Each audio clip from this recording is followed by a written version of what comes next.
Yeah, I still can't remember why Emerald Live ended up on TV someday, but it just did, and I remember Emerald's enthusiasm was just infectious. He was so genuinely excited about whatever he was working with and sharing it with his studio audience, and he had so much fun with them and the band, and he made cooking seem so lively and interesting that I'd never really thought of it that way before.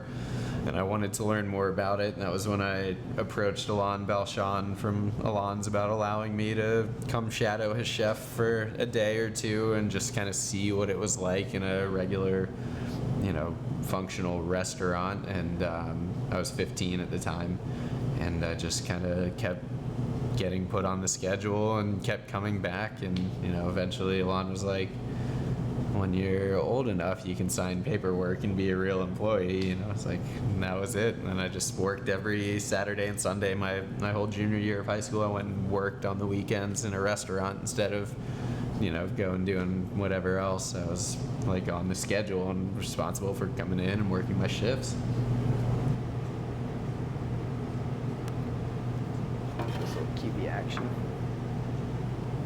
You can squirt QB all over the blondies too. People will love it. A little. That's the Japanese mayonnaise, more sugar. QB is the most famous brand, so I think it's always just called QB. Like how Zamboni is technically the company, but everyone calls anything that scrapes ice a Zamboni. A few spritzes, raw on top. And then the pepper yogurt is for the okra. And that'll go in the bottom of the same bowl. When you're a young chef, it's really easy to feel like you have to prove yourself, like you have to flex your technique muscle to people, show them everything you can do, and you just end up putting too much shit in your food, And I think now I've gotten to the point where I'm just reeling it back more and more, and trying to keep the food really focused. I still want to be as creative as I can be and think of new flavor combinations and flavor profiles and mixing ingredients together that you don't normally see, but trying to keep dishes a lot more streamlined and focused. I want the food to be a lot less fussy. I stopped doing things like putting little gelée cubes of something in a dish for no reason other than like I can set stuff with gelatin, I think at this point I just want I want it to taste like food, I want people to eat it and be comforted and to appreciate it. Whether they have had something like it before or not, I want it to feel comfortable and relatable.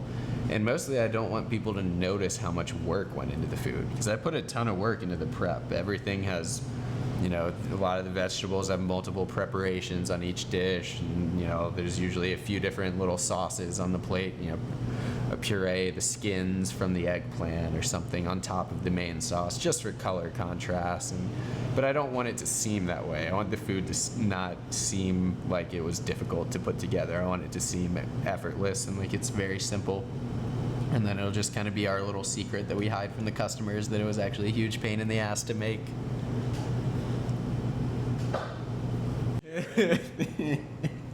I think the names just started as like a joke between Alvin and I, my graphic designer, and we just started printing them to see what would happen, and people liked them for the most part. Some people don't get it, and that's okay. That sort of helps us weed out clientele that's just not going to understand what we're doing in some ways.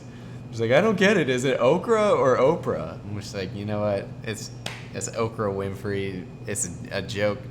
Never mind, I think that's sort of why we kept doing it, was it just kind of became like a fun thing that our regulars were expecting. They got used to the menu changing every week and the dishes being different, and I think they started sort of seeking out like, what are the AKAs this week and the little nicknames. Yeah, we just kept doing it. Some of my favorite are, like I mentioned, an okra dish we did. It was Okra Winfrey. That was a pretty good one.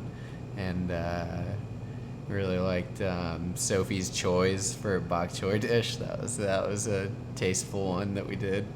The Blondie was Blondivo, Are We Not Men? That was a fun one. Yeah, I mean, it's just like it's pretty much the best part about menu planning every week. Honestly, it's more fun than than the other part of it. Gato's definitely been the most conducive location for the pop up. There'd been some things like this before on, in the past, other nighttime things going on at Gato, so there's already sort of a understanding that this space hosts other things. So it made it a little easier to explain that we were doing a pop up restaurant in it. But at this point, I just kind of see it as a semi permanent restaurant concept that I'm running until I can open my own place. The more I've been here, the more I've really wanted to open my own place where I can have, my own design scheme and our own equipment and our aesthetic and our atmosphere, because this has its own unique atmosphere because we're serving food out of a diner that isn't diner food, but it's not, our atmosphere that we conjured up from scratch. So it really makes me want to open a place and be proud of it as my own thing, not just a little concept I'm running out of someone else's space. And there are also a lot of limitations. There's not much storage space, so even if I wanted to do more nights of service, it would be really tough because we're already up against it spatially, just running my 3 nights on top of their breakfast service. So I'm working 7 days a week to maintain this, but really only getting 3 nights to generate revenue. So, it'd be nice to have a couple extra nights and have a liquor license to sell alcohol and that sort of stuff. So I really want to get the restaurant open.